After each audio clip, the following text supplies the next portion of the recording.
जय श्री कृष्ण सर।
जय Shri Krishna sir.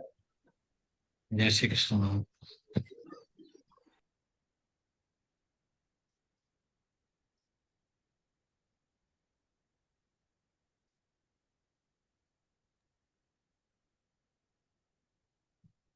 Volume இல்லையாமா சேதாஜி? இருக்கே சார், கேக்கலையா? No, I can't hear anything. இது யாருக்குமே கேட்கல. வால்யூமே இல்லை. ஆமா. ஓம் தத்சத் கிருஷ்ணார்ப்பணமஸ்து. கிருஷ்ணார்ப்பணமஸ்து தான் கேட்டது. ரொம்ப நல்லா இருந்தது. ஜெய் ஸ்ரீ கிருஷ்ணா. ஜெயந்திஜி ரொம்ப அழகா இருந்தது. உங்களோட கோயில் நிஜமாவே மனசுக்கு ரொம்ப திருப்தியா இருக்கு பாக்குறதுக்கு. ஜெய் ஸ்ரீ இன்னொரு கிருஷ்ணா ஸ்லோகம் சார், ஏத்துக்கலாமா? தியான ஸ்லோகம் சொல்லட்டுமா? சொல்லுங்கம்மா. வசுதேவ சுதன் தேவம் கௌசசாணூரமர்தனம் தேவகி பரமானந்தம் கிருஷ்ணம் வந்தே ஜகத்குரும். ஜெய் ஸ்ரீ கிருஷ்ணா. ஜெய் ஸ்ரீ கிருஷ்ணா. ரொம்ப ரொம்ப நல்லா இருந்து 9 மணியோட நம்மளோட நாளோட பெஸ்ட் டைம் 9 மணி. ரொம்ப எதிர்பார்த்துண்டு நேற்று வரைக்கும் 27 ஸ்லோகங்கள் முடிச்சுக்கோ 2வது அத்தியாயத்துல. இன்னைக்கு 3 ஸ்லோகங்கள் 28, 29, 30 பார்க்கலாம். ரொம்ப அழகான ஸ்லோகங்கள், லேயர்ஸ் ஆஃப் மீனிங் இருக்கிறதுல நிறைய கத்துக்கிறதுக்கு இருக்கு. நம்மளால எவ்வளவு முடியறதோ நம்ம கத்துண்டு அதுல இருந்து கொஞ்சம் முன்னாடி போறது பாக்குறோம்.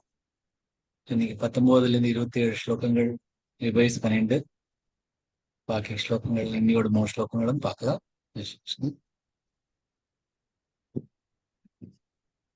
ய ஏனௌ வேத்தி ஹந்தாரं யச்சைனம் மன்யதே ஹதம் உபௌ தௌ ந விஜானீதோ நாயம் ஹந்தி ந ஹன்யதே न जायते म्रियते वा कदाचिन्नायं भूत्वा भविता वा न भूयः अजो नित्यशाश्वतोऽयं पुराणो न हन्यते हन्यमाने शरीरे वेदा विनाशिनं नित्यं य एनमजमव्ययं कथं स पुरुषः पार्थ कङ्घातयति हन्तिकम् वासांसि जीर्णानि यथा विहाय नवानि गृह्णाति नरोपराणि तथा शरीराणि विहाय जीर्णान्यन्यानि संयाति नवानि देहि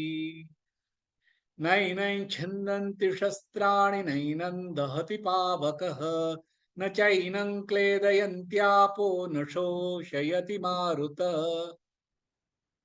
अच्छेद्योऽयमदाह्योऽयमक्लेद्यो शोष्य एव च नित्यः सर्वगतस्थाणुरचलोऽयं सनातनः अव्यक्तोऽयमचिन्त्योऽयमविकार्योऽयमुच्यते तस्मादेवं विदित्वैनन्नानुशोचितुमर्हसि अथ चैनन्नित्यजातन्नित्यं वा मन्यसे मृतं तथापि त्वं महाबाहो नैवं शोचितुमर्हसि जातस्य हि ध्रुवो मृत्युर्ध्रुवं जन्म मृतस्य च तस्मादपरिहार्येऽर्थेन त्वं शोचितुमर्हसि 27 ஸ்லோகங்கள் எழுதி முடிச்சிருக்கோம். இன்னைக்கு 28வது ஸ்லோகத்துக்கு போகலாம். अव्यक्तादीनि भूतानि व्यक्तमध्यानि भारत अव्यक्तनिधनान्येव तत्र का परिदेवना अव्यक्त வெளிப்படுத்தாதது அதீனி முதலில் பிறப்பில் பூதானி உயிரினங்கள் வியக்த வெளிப்படுவது மத்தியானி நடுவில் பாரத அர்ஜுன் என்று சொல்ற அவ்வியக்த வெளிப்படுத்தாதது நிதனானி முடிவில் இறந்த பின் ஏவ மற்றும் தத்ர அதற்கு கா ஏன் பரிதேவனா வருத்தம் எல்லா உயிரினங்களும் முதலில் வெளிப்படாது நடுவில் வெளிப்படையாகும் முடிவில் வெளிப்படாது அதற்கு ஏன் வருத்தப்படுவது என்று பகவான் அர்ஜுனன் சொல்றார். ஒவ்வொரு க்ஷணமா பார்க்கலாம். அவ்யக்தாதீனி பூதானி அவ்யக்தா மேலோராகாத் ஏமிலோராகாத் கொடுத்து அவ்யக்தாதீனி தீ நெடில் எழுத்து அதை எழுத்துல நீ ஷார்ட் ஆயிடும். பூதானி தா நெடில் எழுத்து எழுத்துனா நீ ஷார்ட் ஆயிடும். பூதானி நிறுத்தலாம் இல்லைன்னா பூதா நிவ்யக்த நிவ்யக்த நீமில் ராகாத் கொடுத்து வியக்த மத்தியானி மத்தியா இல்ல மத்தியானி பாரத அவ்யக்த நிதனான்யேவ அவ்யக்த அதே மேலாகாத் மேலாகாத் கொடுத்து நிதனான்யேவ நிதனம் அது நிதனம் இல்ல நிதனான்யேவ தத்ர கா பரிதேவனா தத்ர தமிழாகாத் கொடுத்து பரிதே நெடில் எழுத்து வனா திருப்பி நெடில் எழுத்து अव्यक्तादीनि भूतानि व्यक्तमध्यानि भारत अव्यक्तनिधनान्येव तत्र का परिदेवना अव्यक्तादीनि भूतानि பிறக்கிறதுக்கு முன்னாடி அதோட அதுக்கு அது என்னங்கிறது வெளிப்படையா தெரியாது. அவ்யக்தா நிதனான் ஏவ அது இறந்த அப்புறமும் அதை வெளிப்படுத்த முடியாது. வியக்த மத்தியானி எது இந்த பிறப்புக்கும் இறப்புக்கும் நடுவில் தான் அது என்ன அப்படின்னு அதோட ஒரு வெளிப்படையாக நமக்கு தெரியும். இதுதான் இப்ப அந்த ஆத்மா பத்தின்னு சொல்லி நிக்கிறது சொல்றார். எது பிறக்கிறதுக்கு முன்னாடி தேகத்தை பத்தி சொல்றச்சு பிறக்கிறதுக்கு முன்னாடி என்னன்னு தெரியாது, இறந்த அப்புறம் என்னன்னு தெரியாது, அதுக்கு நடுவுல தான் அது என்ன அப்படின்னு நமக்கு புரியலாம். ஒரு கனவு மாதிரி அது, கனவுல என்ன நடந்ததுன்னு நமக்கு புரியாத மாதிரி அது, கனவுக்கு அப்புறம் முழிச்சுக்கிறோம் அப்புறம் தான் நமக்கு ஏதோ தெரியுது. அந்த கனவுல வந்தது தெரியாது, கனவு போனது தெரியாது, நடுவுல இருக்கிறது தான் தெரியுது. ஆனா இதுதான் நிஜம் அப்படின்னு நினைக்கிறது கூட தப்புதான். பாகவத சொல்லிருக்கு, யஸ்து யஸ்யா திரந்தஷ்ச சவை மத்தியஞ்ச தஸ்ய சன். முன்னாடி இருக்கோ எது கடைசியில இருக்கிறதோ அதுதான் நடுவுலயும் இருக்கு. நம்ம தேகம் நடுவுல இருக்குன்னு நம்ம நினைச்சுக்கிறோம். அப்படி இல்ல, சத்தியம் இதுதான் அப்படிங்கிற தஸ்ய சன், அதுதான் சத்தியம். என்னன்னா எது ஆதி முதல்ல இருக்கோ, எஸ்யாதி ரந்தஷ்ச அந்தன்ல என்ன இருக்கோ அதுதான் நடுவுல இருக்கு. தேகம் நடுவுல இல்ல. எது முன்னாடி பறக்கிறதுக்கு முன்னாடி இருந்ததோ, எது இறந்த பின் இருக்கோ அதுதான் நடுவுலயும் இருக்கு. நம்ம அது நடுவுல அது இருக்கிறது, நம்ம முழிப்பு இருக்கிறது நமக்கு அது பார்க்க மாட்டேங்கிறோம். நம்ம முழிப்புல இருக்கிறச்சு நம்ம தான் அப்படின்னு பாக்குறோம், தேகத்தை தான் பாக்குறோம். தேகம் ஒவ்வொரு க்ஷணமும் இறந்து போயிட்டு இருக்கு. இந்த அந்தத்துல எது இருக்கோ, முதல்ல பிறக்கிறதுக்கு முன்னாடி எது இருந்ததோ அதுதான் நடுவுலயும் இருக்கு. அதான் சத்தியம் அப்படின்னு ஸ்ரீமத் பாகவத்ல சொல்ற. அதே மாதிரி ஆத்யந்த யோரஸ்ய யதேவ கேவலம் காலஷ்ச ஹேதுஷ்ச ததேவ மத்தியே. எது இந்த உலகத்துல முதல்ல இருந்ததோ அதுதான் கடைசியிலும் இருக்க போறது. இது எல்லாத்துக்கும் காரணமான தேவம் யதேவ கேவலம், இந்த பகவான் தான். அதுதான் நடுவிலையும் இருக்கு. ததேவ மத்தியே. எது முதல்ல இருந்தோ எது கடைசியில இருக்கிறதோ அதான் நடுவிலையும் இருக்கு. நம்ம அது இல்லாம பார்த்துட்டு யத் புரஸ்தாதும் யன்ய பஷ்யான் மத்தியே சதன்ய வியபதேஷ மாத்திரம். எது முதல்ல இல்லையோ, எது இறந்த பின் இருக்க போறது இல்லையோ அதுதான் நடுவுல இருக்கு அப்படின்னு நினைக்கிறது தப்பானது அப்படின்னு ஸ்ரீமத் பாகவதத்துல ரொம்ப அழகா இந்த விஷயத்த சொல்லிக்கிறார். அவ்யக்தாதீனி பூதானி, பிறக்கிறதுக்கு முன்ன என்னன்னு தெரியாது. வியக்தி, அதுக்கு ஒரு வியக்தி கிடையாது. அவ்யக்தா நிதனா ஏவ, இறந்த பின்னும் அதுக்கு ஒரு வியக்தித்வம் கிடையாது. நடுவுல இருக்கிறது தான் வியக்தியில இருக்கிறது அப்படின்னு நம்ம உடம்ப பத்தி நினைச்சுட்டு இருக்கோம் அப்படின்னு அர்ஜுன்ட்ட. தத்ரகா பரிதேவனா, எது கடைசியில எது முதல்ல இல்லையோ, பிறந்த பின் இல்லையோ, எது இறந்த பின் இருக்க போறது இல்லையோ, நடுவுல இருக்கிறத தான் நம்ம அப்படின்னு நினைச்சுக்கிறது தப்பானது. அதை நினைச்சுண்டு பரிதேவனா, எதுக்கு அதை நினைச்சுண்டு கவலைப்படுற? ஏன்னா எது பிறக்கிறதுக்கு முன்னாடி இல்லையோ அது ஒரு ஆத்மா, பிறந்த பின் இருக்க போறது இல்லையோ அதான் ஆத்மா. இப்ப நடுவுல இருக்கிறதும் ஆத்மா தான். அதை நினைச்சுட்டு அதுக்கு ஒரு மறிவே இல்லை, அதுக்கு அழிவே இல்லை அப்படின்னு நினைச்சுட்டோம்னா அப்புறம் அதுக்கு நம்ம வருத்தப்பட வேண்டாம். தத்ரகா பரிதேவனா அப்படின்னு சொல்ற பகவான். அடுத்த ஸ்லோகத்துல இன்னும் அந்த ஆத்மா பத்தி இன்னும் அழகா, இன்னுமே ரொம்ப அழகா ஒரு ஸ்லோகம் வருது.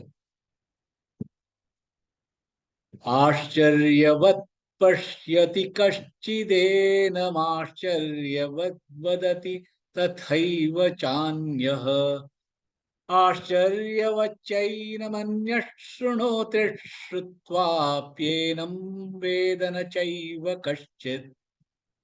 ஆச்சரியவத், ஆச்சரியமாக, பஷ்யதி பார்ப்பது, கஷ்சித் சில, ஏனம் இது, ஆச்சரியவத் ஆச்சரியமாக, வததி பேசுவது, ததா இவ்வாறு, ஏவ உண்மையில், ச மற்றும், அந்யஹ பிறர், ஆச்சரியவத் ஆச்சரியமாக, ச மற்றும், ஏனம் அதை, அந்யஹ பிறர், ஸ்ருணோதி கேட்பார், ஸ்ருத்வா கேட்டு, அபி கூட, ஏனம் அது, வேத அறிவது, ந இல்லை, ச மற்றும், இவ கூட, கஷ்சித் சிலர். சிலர் இதை ஆச்சரியமாக பார்க்கிறார், பிறர் ஆச்சரியமாக கூறுவார், மற்றவர் இதை ஆச்சரியத்துடன் கேட்கிறார், மற்றும் சிலர் கேட்ட பின்பும் அதை அறிய மாட்டார். ரொம்ப லேயர்ஸா இருக்கு இந்த ஸ்லோகம். ரொம்ப அழகான ஸ்லோகம்.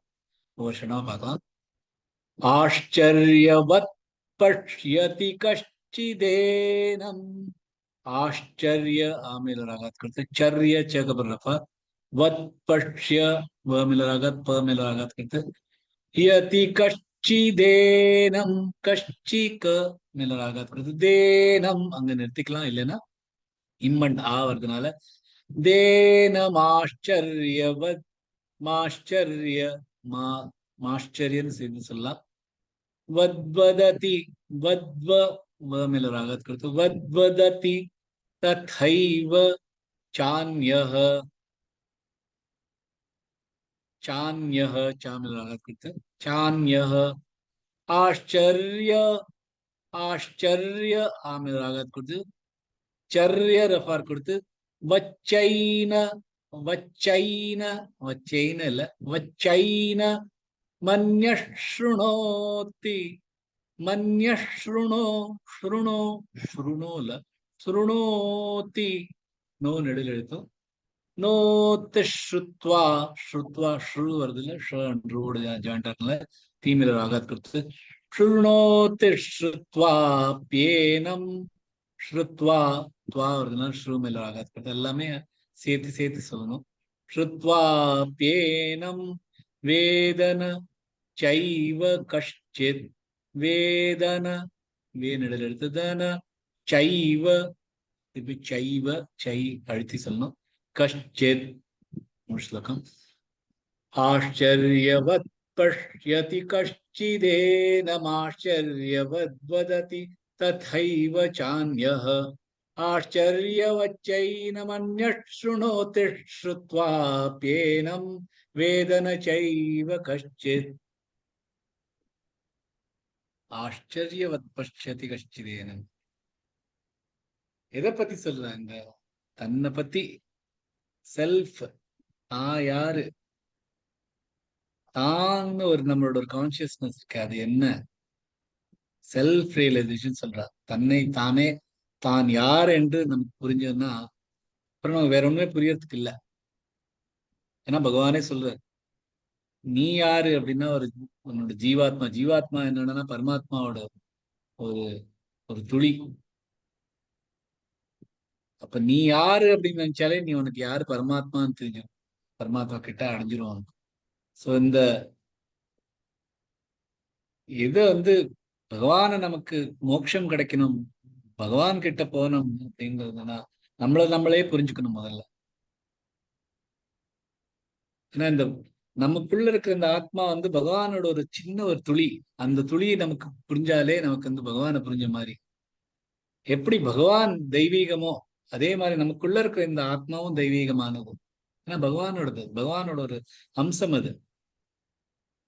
ஆனா இத புரியறதுக்கு அறிவு, படிப்பு அதெல்லாம் வேண்டாம். ஏன்னா இது என்னங்கிறது கண்டுபிடிக்கிறது ரொம்ப கஷ்டம். அதை புரிஞ்சவா அதுக்கப்புறம் அது நமக்குள்ளே வச்சாம இன்னும் சொல்லி கொடுத்து இன்னும் சொல்லி கொடுத்து அவா கத்துண்டு. அதான் இதுல சொல்றது. பஷ்யதி அப்புறம் கேட்கறது, சொல்றது அப்புறம் கேட்கறது, அப்புறம் கேட்கறதுக்கும் புரியாம இருக்கிறது அப்படின்னு தான் பகவான் இந்த ஸ்லோகத்தை சொல்ல. கதோபனிஷத்துல ஒரு ஸ்லோகம் இருக்கு. ஸ்ரவணாயபி பகுபீரியோ ந லப்யஹ ஸ்ருண்வதோபி பகவோ யம் ந வித்யுஹு ஆச்சரியோ வக்தா குஷலோஸ்ய லப்தாச்சரியோ ஞாதா குஷலானுசிஷ்டா. என்ன சொல்றதுன்னா, இந்த மாதிரி ஒரு மனுஷனுக்கு தன்னை பத்தி புரியுது, செல்ஃப் ரியலைசேஷன், தமக்கு பத்தி என்னன்னு, தான் யாரு, தனக்குள்ள ஆத்மா என்ன அப்படின்னு ஒரு புரிவு வருதே ரொம்ப கஷ்டம். அந்த மாதிரி ஒருத்த புரிஞ்சிட்டு இந்த தன்னை பத்தியே நான் தெரிஞ்சுக்கிற என்னது அப்படிங்கிறது கேட்கறது அதை விட கொஞ்சம் துர்லபம், கிடைக்காது. ஆனா அந்த மாதிரி ஒரு குரு கிடைச்சாலும் இதுதான் ஆத்மா, நம்மதான் ஆத்மா, நம்ம எப்படி நம்ம ஆத்மா நம்ம புரிஞ்சுக்கணும் அப்படின்னு சொல்லி கொடுக்குற மாதிரி, அதை புரிஞ்சுண்டு சொல்லி கொடுக்குற மாதிரி ஒரு குரு கிடைச்சாலும் குஷலானுசிஷ்டா, அந்த மாதிரி ஒரு அதை கத்துக்கிற வர சாதகம் ஸ்டூடெண்ட் அதை புரிஞ்சுண்டு அதுலேருந்து கத்துண்டு அதுக்கு அதை கண்டுபிடிச்சுட்டு அதுக்கு தனக்கு தானும் அதை கண்டுபிடிச்சுக்கிறது கிடைக்கிறது இன்னுமே கஷ்டம். அப்படின்னு நம்ம இது மாதிரி சத்சங்கம் பண்றோம்னா நம்ம ஏதோ பகவான் ஜெகத்குரு கிருஷ்ணர் நமக்கு சொல்லி கொடுத்திருக்காரு. அவர் வாயால வந்தது. அவர் வாயால நம்ம கேட்டுட்டு இருக்கோம். நம்ம கேட்டுண்டு அதை பத்தி நம்ம சொல்ல பாக்குறோம். அதை சொல்லிட்டு நம்ம கத்துக்க பாக்குறோம். அதை கத்துண்டு அதை நமக்குள்ளே கொண்டு வரணும். இதுதான் நான் எப்போதும் சொல்றது. உச்சரிக்கிறது, உச்சரிக்கப்புறம் அதை புரிஞ்சுக்கிறது, அதை புரிஞ்சுக்கப்புறம் அதை வாழ்க்கையில கொண்டு வருது. இதுதான் ரொம்ப முக்கியமானது. அதனாலதான் எவ்வளவு சொல்லி கொடுக்கணுங்கிறது ரொம்ப முக்கியம். அதான் இந்த கத்தோபனிஷத் பகவத்கீதைக்கு முன்னாடி வந்தது. அதுலயே சொல்லிருக்கு, இந்த மாதிரி தன்னைத்தானே தெரிஞ்சவா அந்த மாதிரி ஒரு குரு கிடைச்சா, அந்த குரு சொல்லி கொடுத்தாருன்னா அந்த சொல்லி கொடுத்தா அதுல இருந்து கேட்டுன்னு அது நம்ம வாழ்க்கையில கொண்டு வருது. ரொம்ப ஆச்சரியமான விஷயம். ஆச்சரியவத் பஷ்யதி கஷ்டிதேன. தனக்குள்ள இருக்கிறத பாக்குறது. பஷ்யத்தினா பாக்குறது கண்ணால பாக்குறது ஒண்ணு இருக்கு. ஆனா உள்ளுக்குள்ள பாக்குறது ஒண்ணு இருக்கு. கண் இல்லாம பாக்குறதும். கண்ணால பாக்குறதுக்கு ஒரு பார்க்கிறவர் வேணும். பார்க்கறதுக்கான ஒரு அம்சம் வேணும். அப்புறம் அதை பார்க்கறதுக்கான ஒரு கருவி வேணும், கண்கள். ஆனா இது நமக்குள்ள பாக்குறதுக்கு இது ஒண்ணுமே தேவையில்லை. இது எல்லாமே நமக்கு எல்லாம் நமக்குள்ள இருக்கிறத நம்மளால பார்க்க முடியும். உடம்ப பார்த்தீங்கன்னா ஸ்தூல சரீரம், சூக்ஷ்ம சரீரம், காரண சரீரம் இருக்கு. ஸ்தூல சரீரம்ங்கிறது நம்மளோட உடம்பு. உடம்புல ஜலமும் அன்னத்தினாலையும் பண்ணது நம்ம சரீரம். அது ஸ்தூல சரீரம். அதுக்கப்புறம் சூக்ஷ்ம சரீரம். நமக்குள்ள 17 தத்துவங்கள் இருக்கு.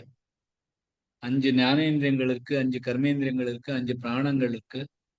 அது தவிர மனசு இருக்கு, அது தவிர புத்தி இருக்கு. இந்த 17 இருக்கிறது ஸ்தூல சரீரம். சூக்ஷ்ம சரீரம். அதை தவிர இருக்கிறது காரண சரீரம். காரண சரீரம்ங்கிறது எந்த காரணத்தால இந்த சரீரம் இருக்குது அப்படிங்க. இந்த ஆத்மாக்கும் தேகத்துக்கும் நடுவுல ஒரு சின்ன ஒரு விஷயம் இருக்கிறது. என்னன்னா காரண சரீரம். அது ஒரு பீஜம் மாதிரி வச்சுக்கலாம். எப்படி ஒரு பீஜம் அது இதுல இருந்து ஒரு மரம் வருது, மாமரம் வருது, கொய்யா மரம் வருது, என்ன வருது, அதோட அதுக்குள்ள இருக்கிறது, அதுல இருந்து வருதுதான் அதான் அந்த காரணம். இந்த காரணத்தினாலதான் இந்த மரம் இப்படி இருக்கு. இப்ப நம்மளே நம்மளை பத்தி சொல்றோம், நமக்கு உடம்பு வாகு இப்படி இருக்கு, நம்ம என்ன சாப்பிட்டாலும் நமக்கு வெயிட் போடுறோம். சில பேர் எவ்வளவு சாப்பிட்டாலும் அவ ஒல்லியாவே இருக்கா. அதெல்லாம் அது காரண சரீரம். அது நமக்குள்ள இருக்கிற வாகு அப்படின்னு நம்ம சொல்லிக்கிறோம். அதுவும் ஆத்மாக்கும் நமக்குள்ள இருக்கிற ஒரு சின்ன இது. ஆனா அதுவும் ஆத்மா இல்ல. ஆத்மாங்கிறது அதையும் தாண்டி ஒரு சூக்ஷ்மமான ஒரு விஷயம். அதை புரிஞ்சுக்கிறது ரொம்பவே நமக்குள்ள போய் நம்ம பார்த்தாதான் நமக்குள்ள இருக்கிறத புரியும். அந்த அந்த ஞானம் நமக்கு வந்ததுன்னா ஆச்சரியவத் பஷ்யதி. எப்படி நம்மளோட இந்திரியங்கள், நம்மளோட ஸ்மரணங்கள், நம்மளோட எல்லாமே நம்ம எது அப்படின்னு, இந்த தேகம் நம்ம இல்ல, இந்த ஆத்மாதான் நம்ம அப்படிங்கிற அந்த அந்த ஒரு புரிவு வந்த உடனே அதான் ஆச்சரியப்படும். ஆச்சரியவத் வததி தத்தைவ சான்யா. சில பேர் யார் இத நினைச்சிட்டு இருக்க, யார் இதை பார்த்திருக்காளோ அவ இத பத்தி சொல்றா. அவ இது எவ்வளவு ஒரு மகத்தான ஒரு விஷயம். ஆச்சரியவத், இவ்வளவு ஒரு மகத்தான விஷயம். யாருக்கு இது புரிஞ்சிருக்கோ, யார் இது தேகம் நம்ம இல்ல, நம்ம தான் இது, நம்ம அந்த ஆத்மா என்ன இருக்கு அப்படின்னு நம்ம புரிஞ்சுக்கிறவாளுக்கு அவ தத்தைவ சான்ய, அந்த அந்த அந்த அது பார்க்கிறவாளோட இன்னும் கொஞ்சம் அதுல இருக்கிற சிலர் இத பத்தி பேச முடியும். பேசி இது ரொம்ப அழகானது, ரொம்ப மகத்தானது. ஆச்சரியவத்வதத்தி ஆச்சரியவச்சைன மன்யஸ்ருணோத்தி. சில பேர் அதை கேட்கிறா. இன்னொருத்தர் சொல்றது அதை கேட்டு அதோட மகிமையை புரிஞ்சுக்கிறா.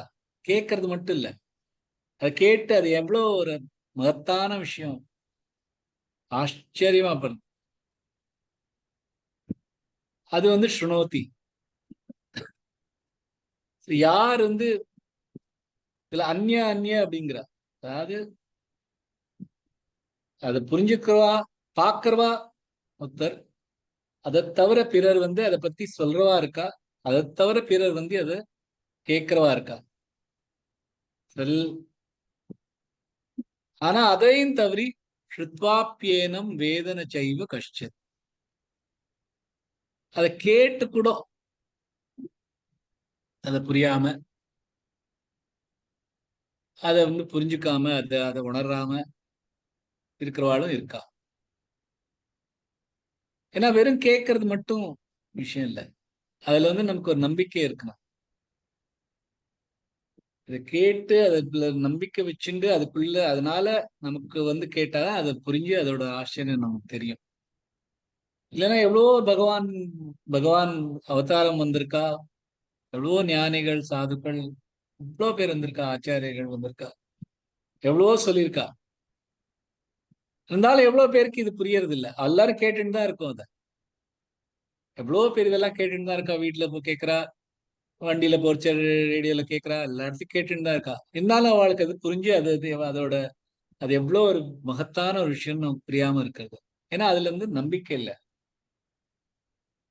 நம்பிக்கை இல்லைன்னா இது புரியாது. இதான் ஸ்ருத்வாப்பியேனம் வேதனை செய்வ கஷ்டம்.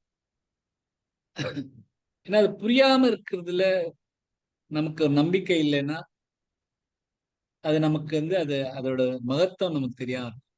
எப்படி நம்ம வந்து ஒரு ஒரு ஒரு கல்யாணம் பண்ணிக்கிறோன்னே வச்சுங்களேன், இதான் உன் ஒய்ஃப், இதான் உன்னோட ஹஸ்பண்ட் அப்படின்னு சொன்னானா அதுல இதான ஒரு அந்யோன்யம் வருமா? வராது. அதை நம்பிண்டு அதை அக்செப்ட் பண்ணிண்டு அப்புறமா இருந்தோம்னா தான் அதுல இருக்கிற ஒரு அந்யோன்யம் வரும். அது மாதிரிதான் அதுவும். நம்பிக்கை வேணும். வெறும் கேட்டா மட்டும் போராது. கேட்டு அதை வந்து நம்பி அதை உணர்ந்து அப்ப நம்ம வந்து நம்மளையே நமக்குள்ள இருக்கிற இந்த பகவான், நமக்குள்ள இருக்கிற இந்த ஆத்மா என்ன அப்படிங்கிறது புரிஞ்சுட்டு இருந்தாதான் நமக்கு வந்து அந்த செல்ஃப் ரியலைசேஷன், நமக்கு வந்து நம்ம யாரு அப்படின்னு புரியும். அப்ப புரிஞ்சாதான் நமக்கு பகவான் என்னன்னு புரியும். அந்த பகவான் என்னன்னு புரிஞ்சாதான் நமக்கு வந்து இது மோட்சம். நமக்கு நம்ம இந்த ஜென்மத்துல வந்ததுக்கான ஒரு காரணம் நமக்கு கிடைக்கும். நமக்கு மோட்சம் கிடைக்கும், பகவான் கிட்ட போக கிடைக்கும். சோ எது வந்து முதல்ல இல்லையோ, எது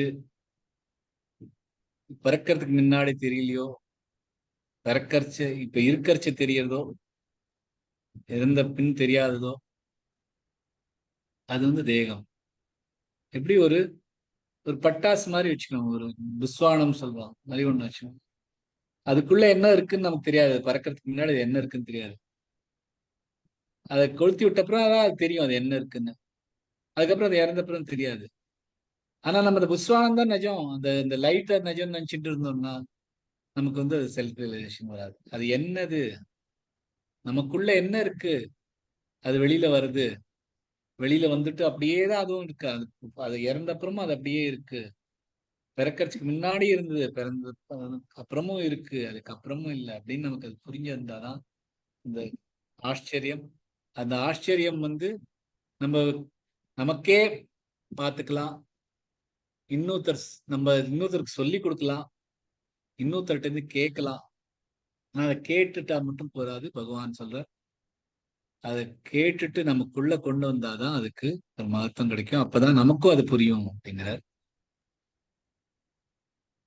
அடுத்த ஸ்லோகத்துக்கு போலாம். ரொம்ப அழகான ஸ்லோகம். எனக்கு எவ்வளவு சொல்லணும் புரிய மாட்டேங்குது. ரொம்ப பியூட்டிஃபுல் ஸ்லோகம். அடுத்த ஸ்லோகத்துக்கு போலாம். தேஹி நித்யமவத்யோயம் தேஹே சர்வஸ்ய பாரத தஸ்மாத் சர்வாணி பூதானி நத்வம் ஷோசித்துமர்ஹசி. தேஹி தேகத்தில் வசிப்பவர், நித்தியம் எப்பொழுதும், அவத்ய அழியாதது, அயம் அது, தேஹே தேகங்கள், சர்வஸ்ய எல்லோர், பாரத அர்ஜுனன் சொல்ற, தஸ்மாத் ஆதலால், சர்வாணி எல்லா, பூதானி உயிரினங்கள், ந இல்லை, துவம் நீ, ஷோசித்தும் வருத்தப்பட, அர்ஹசி தகுதி. இந்த அழியாத மற்றும் நித்தியமான தேகத்தில் வசிப்பவர் எல்லா தேகங்களிலும் இருப்பார். ஆதலால் எல்லா உயிரினங்களுக்காக வருத்தப்பட தேவையில்லை. ஒவ்வொரு க்ஷணமா பார்க்கலாம். தேஹி நித்ய, தேஹி தேஹி ரெண்டுமே நெடுலெழுத்துக்கள். ஹி அது, தேகி இல்ல, தேஹி. நித்யமவத்யோயன், நித்யமவ, நித்ய நீ மேல ராகத்துக்கிட்ட, வத்யோ வ மேல ராக, என் தேஹே சர்வஸ்ய, சர்வஸ்ய ரபார் கொடுத்து, வஸ்ய பாரத, தஸ்மாத் சர்வாணி பூதானி, பூதா ரெண்டுமே நடுறதுக்கு நீ ஷார்ட் ஆயிடும். நத்வம் ஷோசித்துமர்ஹசி எப்பொழுதுமே வருதான். நத்வம் நக்கு அப்புறம் ஆகாத் கொடுத்து ஷோசித்துமர்ஹசி. முழு ஸ்லோகம். தேஹி நித்யமவத்யோயன் தேஹே சர்வஸ்ய பாரத, தஸ்மாத் சர்வாணி பூதானி நத்வம் ஷோசித்துமர்ஹசி. தேஹி நித்யமவத்யோயம் தேஹே சர்வஸ்ய பாரத. நமக்குள்ள இருக்கிற இந்த ஆத்மாதான்,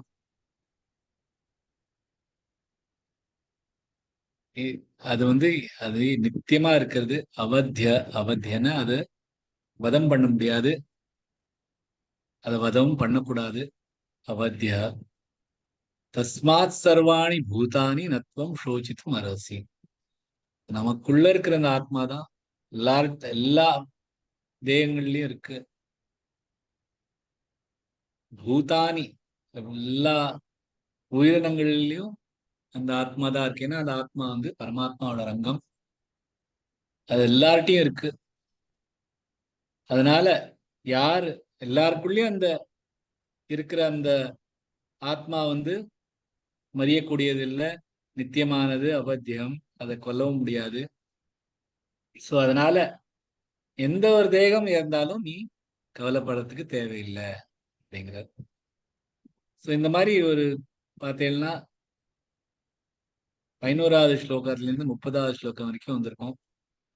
பகவான் எப்படி தேகம்ங்கிறது எது, தேகிங்கிறது எது அப்படின்னு ரொம்ப அழகா சொல்லிட்டு வர்றா. இந்த தேகம் கர்மா பண்றதுக்காக தேகி எடுத்துட்டது. ஏன்னா தேகம் இல்லைன்னா அந்த தேகியால ஒன்றும் பண்ண முடியாது. தேகம் வேணும் தான். எப்படி ஒருத்தருக்கு ஒரு வரையணும் அப்படின்னு இருந்ததுன்னா ஒரு பென்சிலோ ஒரு பெயிண்ட் ப்ரஷோ எடுத்துட்டு, அது இந்த பெயிண்ட் ப்ரஷ் இல்லைன்னா அவரால் வரைய முடியாது. இந்த பெயிண்ட் ப்ரஷ்ஷை வரைஞ்சிட்டு அப்புறம் திருப்பி அந்த பெயிண்ட் ப்ரஷ்ஷை எடுத்து வைக்கிறோம். அதே மாதிரிதான் தேகி தேகத்தை எடுத்துட்டு அதோட காரியத்தை பண்ணிட்டு வேற தேகத்தை எடுத்துட்டு போறேன். ஸோ அந்த தேகத்தை யூஸ் பண்ணணும். இந்த யூஸ் பண்ணாம இருக்கக்கூடாது. தேகம் வச்சுட்டு இருக்கோம்னா அந்த தேகத்தை வச்சுன்னு நம்மளால கர்மங்கள் பண்ணிட்டு தான் இருக்கணும். அந்த கர்மங்கள் முடிச்சப்பறம் அதை எடுத்து விட்டுறணும், அவ்வளவுதான். ஏன்னா ஒண்ணுமே பண்ணாம இருக்கக்கூடாது. அக்காரியம்ங்கிறது கிடையாது, அக்கர்மணக நமக்கு கிடையாது. கர்மம் பண்ணிட்டு தான் இருக்கணும். இல்ல கர்மமே பண்ண வேண்டாம்னா இந்த தேகமும் வேண்டாம். இந்த தேகத்தை எடுத்துருக்கோம்னா அது கர்மம் பண்றதுக்கு தான் எடுத்துட்டு இருக்கு. அதை பண்ணிட்டு அதை விட்டுறணும், அவ்வளவுதான். அதை விட்டுறணும். அதான் தேகத்தை விடுறதுக்கு நமக்கு கவலைப்படக்கூடாது. ஏன்னா நமக்கு ஒரு அந்யோன்யம் இருக்கணும், நமக்கு ஒரு இது பாசம் இருக்கணும்னா நம்மளோட தான் இருக்க முடியும். நம்மளோட எது நித்தியமானதோ அதோட தான் இருக்க முடியும். ஒருத்தரோட அன்பு வச்சுக்கணும்னா என்ன இருக்கு, நம்ம அவளோட நம்மளை சேர்ந்து நம்ம ஒத்தரா பார்த்துக்கணும். அவளுக்காக நம்மள்ட்ட இருக்கிறது எல்லாத்தையும் கொடுத்துருக்கிற மனசு வரணும். அவள்கிட்ட நமக்கு ஒண்ணுமே வேண்டாம். ஆனா இது நித்தியமா இருக்கணும். அப்பதான் அதோட நம்ம சேர்ந்து ஐக்கியமான மாதிரி. சோ அந்த மாதிரி ஒரு விஷயம் இருக்குதுன்னா அது பகவான் தான். ஏன்னா நித்தியமா இருக்கிறது அது ஒண்ணுதான். பாக்கி மூணு நமக்கு வேற எங்கேயாவது கிடைக்கலாம் உலகத்துல. இந்த நாலாவதான நித்தியமான ஒரு விஷயம் வந்து பகவான்கிட்ட நம்ம ஆத்மாட்ட தான் கிடைக்கும். அதனால அதை புரிஞ்சுக்கிறதா ரொம்ப முக்கியமானது. இந்த இந்த இந்த 30 ஸ்லோகங்கள்ல இந்த விஷயத்த திருப்பி திருப்பி திருப்பி திருப்பி சொல்லிட்டு இருக்கோம். பகவான் அதை திருப்பி திருப்பி சொல்லிட்டு இருக்காரு. ரொம்ப பிலாசபிக்கல் எல்லாம் இல்ல, தத்துவ ரீதியா சொல்ல, புரிஞ்சுக்கிற மாதிரி இது அழியாது, இது நித்தியமா இருக்குது, சாஸ்வதம் அப்படின்னு தான் சொல்றாரு. ஏன்னா இதை புரிஞ்சாதான் அப்புறமா பாக்கி எல்லாம் புரியும் நமக்கு. அதுக்காக இதுல நிறைய வேலை சொல்லிருக்கோம். எவ்வளவு டைம் இருந்துட்டு புரிஞ்சுட்டு செல்ஃப் ரியலைசேஷன் நமக்கு ஹெல்ப் பண்ணிதான் ரொம்ப நல்லது. ஜெய் ஸ்ரீ கிருஷ்ணன்.